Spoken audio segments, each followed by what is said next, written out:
नमस्कार साथियों, मैं योगेश जोशी और हमने डेली एमसीक्यू सीरीज चालू की थी जिसमें कि हम राजस्थान जीके के पुराने परीक्षाओं में जो भी प्रश्न पूछे जा चुके हैं रोजाना उनको डिस्कस करते हैं। तो इसमें हम आज के जो प्रमुख एमसीक्यू है उनको देख लेते हैं। तो पहला प्रश्न है कि पैलेस ऑन व्हील कौन सी है? पैलेस ऑन व्हील ट्रेन किस जगह नहीं जाती है? ठीक है, तो पैलेस ऑन व्हील जो ट्रेन है, शाही ट्रेन है, वो कौन सी जगह नहीं जाती है? ये मुख्यतः कौन से जो टूरिज्म वाले जो जिले हैं वहां पे जाती है।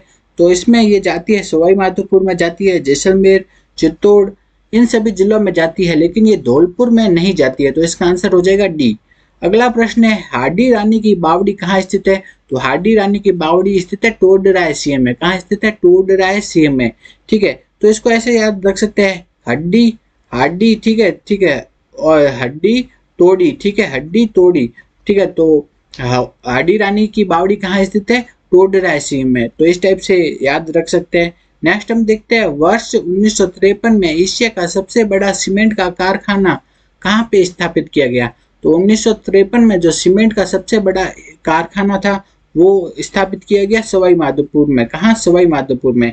नेक्स्ट प्रश्न है राजस्थान के जिस शहर को सीवी रमन ने आइलैंड ऑफ ग्लोरी नाम दिया वो कौन सा है? तो सीवी रमन ने आइलैंड ऑफ ग्लोरी नाम किस शहर को दिया था? वो दिया था जयपुर को। तो सीवी रमन थे, उन्होंने आइलैंड ऑफ ग्लोरी नाम दिया था जयपुर को। अगला प्रश्न है सहरिया जनजाति के कुंभ के नाम से प्रसिद्ध मेला है। तो सहरिया जनजाति का जो प्रमुख मेला कौन सा है? वो है सीताबाड़ी बारा में लगता है। अगले प्रश्न में है राजस्थान में आदिवासी महिलाओं में कटकी परिधान कौन पहनता है? तो आदिवासी महिलाओं का एक परिधान है कटकी, वो कौन पहनता है? वो पहनती है अविवाहित महिलाएं। ठीक है, तो जो आदिवासी समाज की अविवाहित महिलाएं है वो एक परिधान पहनती है जिसका नाम है कटकी। आगे हम देखते हैं निम्नलिखित में से कौन सा जोड़ा सुमेलित नहीं है, पूछा गया है। तो सिक्के और वो कहाँ पे प्रचलित होते हैं उनको मैच करके दिया गया है। तो स्वरूप शाही सिक्के कहाँ पे? मेवाड़ में थे, ये सही है। विजय शाही सिक्के कहाँ थे? जोधपुर में, ये भी सही है। जाड़ शाही सिक्के कहाँ थे? जयपुर में, ये भी सही है। लेकिन मदन शाही बीकानेर में नहीं थे, तो इसका आंसर हो जाएगा बी। ठीक है, अगला प्रश्न हम देखते हैं खगोल विज्ञान के बारे में जिज मोहम्मद शाही पुस्तक किसने लिखी थी? तो जिज मोहम्मद शाही जो पुस्तक है वो किससे संबंधित है? खगोल विज्ञान से संबंधित है। तो और ये लिखी किसने थी? वो लिखी थी सवाई जय सिंह ने। किन्होंने? जयपुर के सवाई जय सिंह ने, उन्होंने एक पुस्तक लिखी, उसका नाम था जिज मोहम्मद शाही, और वो किससे संबंधित है? वो है खगोल विज्ञान से संबंधित है। अगला हम देखते हैं कि उस स्वतंत्रता सेनानी का नाम बताइए जिसने पंछीड़ा नामक लोकप्रिय गीत की रचना की। तो पंछीड़ा गीत लिखा था, वो लिखा था माणिक्यलाल वर्मा ने। आगे हम देखते हैं जयपुर में राम प्रकाश थिएटर की स्थापना किसने की थी? तो जयपुर में राम प्रकाश थिएटर बनाया था, वो बनाया था महाराजा राम सिंह द्वितीय ने।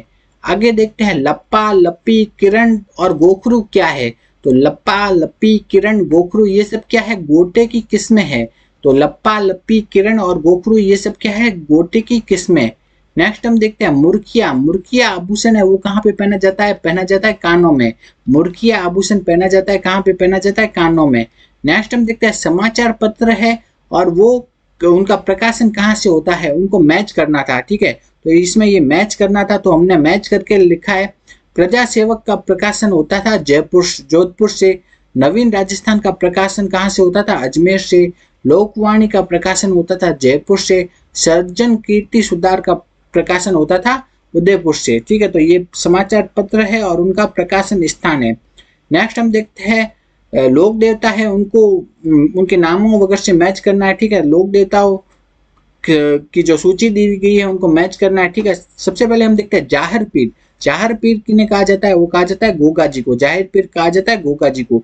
शिव का अवतार किन्हें माना जाता है? तो शिव का अवतार माना जाता है तेजा जी को। किनको माना जाता है? तेजा जी को। लक्ष्मण का अवतार माना जाता है? लक्ष्मण का अवतार माना जाता है पाबू जी को। राम सा पीर किनको कहा जाता है? रामदेव जी को कहा जाता है। तो ये मैच हो गया। नेक्स्ट हम देखते हैं हाड़ौती सेवा संघ की स्थापना किसने की थी? तो हाड़ौती सेवा संघ की स्थापना की थी पंडित नैनूराम ने। तो हाड़ौती सेवा संघ की स्थापना की थी पंडित नैनूराम ने। अगला हम देखते हैं रज्जब वाणी किस पुस्तक या किस रज्जब वाणी जो पुस्तक है वो किस पंथ या संप्रदाय से संबंधित है? वो है दादू पंथ से। ठीक है, तो रज्जब वाणी का संबंध है दादू पंथ से। नेक्स्ट हम देखते हैं स्वामी दयानंद सरस्वती पहली बार 1865 में रिक्तिस्थान के राजकीय अतिथि के रूप में राजस्थान आए थे। तो स्वामी दयानंद सरस्वती पहली बार राजस्थान कब आए थे? 1865 में आए थे। और कौन से राज्य के राजकीय अतिथि के रूप में राजस्थान आए थे? वो है करौली। करौली राज्य के जो राजकीय अतिथि के रूप में आए थे स्वामी दयानंद सरस्वती राजस्थान पहली बार। कब? 1865 में।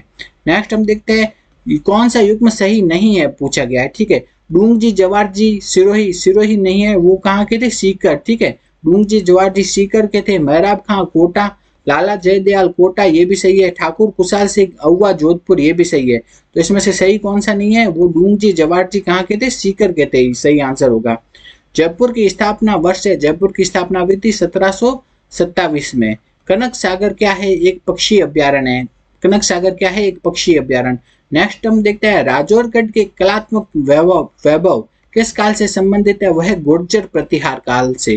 तो राजौरगढ़ के जो कलात्मक वैभव है वो किस काल से संबंधित है? गुर्जर प्रतिहार काल से। आगे देखते हैं चिड़ावा का गांधी किन्हें कहा जाता है? मास्टर प्यारेलाल गुप्ता को चिड़ावा का गांधी कहते हैं। सुनारी सभ्यता के अवशेष राजस्थान के किस जिले से मिले हैं? झुंझुनू से। सुनारी सभ्यता के अवशेष मिले हैं झुंझुनू से। आगे देखते हैं कि शेख हमीदुद्दीन नागौरी किस सूफी सिलसिले के थे? तो शेख हमीदुद्दीन नागौरी थे चिश्ती सिलसिले से संबंधित है। तो शेख हमीदुद्दीन नागौरी कौन से सिलसिले से संबंधित है? चिश्ती सिलसिले से संबंधित है। आगे हम देखते हैं निम्न में से किस स्वतंत्रता सेनानी की जेल की यातनाओं के परिणाम स्वरूप बरेली जेल में मृत्यु हो गई थी? ठीक है, तो बरेली की जेल में जो मृत्यु हुई थी वो है प्रताप सिंह बारठ की। तो बरेली है कि जेल में मृत्यु हुई थी प्रताप सिंह बारठ की। नेक्स्ट हम देखते हैं, अगला देखते हैं कुछ नदियां दी गई है और उनका जो त्रिवेणी संगम है वो दिया गया है, वो मैच करना है। ठीक है, तो बनास, बेड़च और मेनाल इन नदियों का त्रिवेणी संगम कहाँ है? बिगोद में। बनास, डाई और खारी इनका त्रिवेणी संगम है राजमहल में। आगे देखते हैं बनास, चंबल और सीप इनका त्रिवेणी संगम है रामेश्वर घाट में। सोम, माही, जाखम का त्रिवेणी संगम है वेणेश्वर धाम में। तो ये मैच करके लिख दिया है हमने। अगला हम देखते हैं राजस्थान का कौन सा जिला सबसे कम अंतरराष्ट्रीय सीमा साझा करता है? ठीक है, तो कौन सा जिला है वो सबसे कम अंतरराष्ट्रीय सीमा साझा करता है? ठीक है, तो इसका आंसर होगा बीकानेर। आपके आंसर की में जो आंसर दे रखा है उसका नाम वो है बीकानेर। नेक्स्ट हम देखते हैं राजस्थान के संदर्भ में प्लग एंड प्ले सुविधा का तात्पर्य क्या है? तो प्लग एंड प्ले सुविधा का तात्पर्य है विनिर्माण औद्योगिक इकाइयों की स्थापना के लिए। तो प्लग एंड प्ले जो सुविधा है वो किसके लिए है? विनिर्माण औद्योगिक इकाइयों की स्थापना के लिए है प्लग एंड प्ले सुविधा। किसके लिए? विनिर्माण औद्योगिक इकाइयों की स्थापना के लिए। आगे हम देखते हैं सैम। सैम की समस्या क्या होती है? Structural equation modelling. क्या है? Structural equation modelling. ये इसका संबंध किससे है? यह है पारिस्थितिकी में परिवर्तन से है। सैम समस्या है वो क्या है? Structural equation modelling. वह है वो किससे संबंधित है? पारिस्थितिकी में परिवर्तन से संबंधित है स्ट्रक्चरल इक्वेशन मॉडलिंग। आगे हम देखते हैं राजस्थान में औद्योगिक विकास हेतु जापानी जोन कहाँ पे विकसित किया गया है? तो औद्योगिक विकास हेतु जापानी जोन जो विकसित किया गया है वो कहाँ किया गया है? अलवर में। ठीक है, तो जापानी जोन कहाँ है? अलवर में।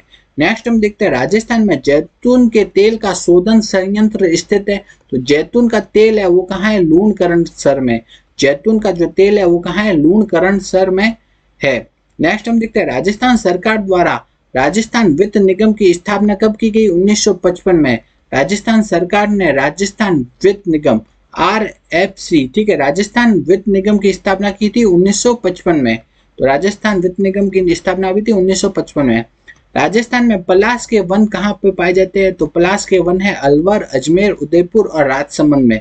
अलवर, अजमेर, उदयपुर और राजसमंद में पाए जाते हैं पलाश के वन। आगे हम देखते हैं कौन सी पुरातात्विक स्थल ताम्रवती नगरी। ताम्रवती नगरी किसे कहा जाता है? आहड़ सभ्यता को। ताम्रवती नगरी हो गया या हो गया धूलकोट, अपन देख लेते हैं धूलकोट, ये किसे कहा जाता है? आहड़ सभ्यता को। जबकि आपसे बोल दिया जाएगी ताम्र युगीन सभ्यताओं की जननी, वो होता है गणेश्वर सभ्यता। अगला प्रश्न है राजस्थान के जतिन दास किन्हें कहा जाता है जिन्होंने की भूख हड़ताल की थी? वह है बाल मुकुंद बिस्सा, राजस्थान के जतिन दास। अगला प्रश्न है कि भीमलत जलप्रपात स्थित है मांगली नदी पर। भीमलत जलप्रपात कहाँ स्थित है? मांगली नदी पर। नेक्स्ट की स्टेट फॉरेस्ट रिपोर्ट 2021 के अनुसार राजस्थान में सर्वाधिक वन क्षेत्रफल वाले 3 जिले कौन से हैं? सबसे अधिक वन क्षेत्रफल वाले 3 जिले उदयपुर, अलवर और प्रतापगढ़, ये सबसे अधिक वन क्षेत्रफल है इनका। नेक्स्ट है, देखते हैं कि कौन सा बांध सुमेलित नहीं है? हेमावास बांध पाली में, पिचियाक बांध जोधपुर में, ये भी सही है। मेजा बांध भीलवाड़ा में, ठीक है। बांकली बांध बांसवाड़ा में, ये गलत है, ठीक है। ठीक है, तो बांकली बांस बांसवाड़ा में नहीं है। नेक्स्ट देखते हैं कि जंतर वाद्य यंत्र किनके द्वारा बजाया जाता है? तो है देवनारायण जी के भोपे होते हैं, उनके द्वारा जंतर वाद्य यंत्र बजाया जाता है। अगर आपको हमारा ये वीडियो अच्छा लगा तो वीडियो को लाइक करो, ज़्यादा से ज़्यादा शेयर करो और रोजाना डेली एमसीक्यू के वीडियोस देखने के लिए हमारे यूट्यूब चैनल को सब्सक्राइब करो।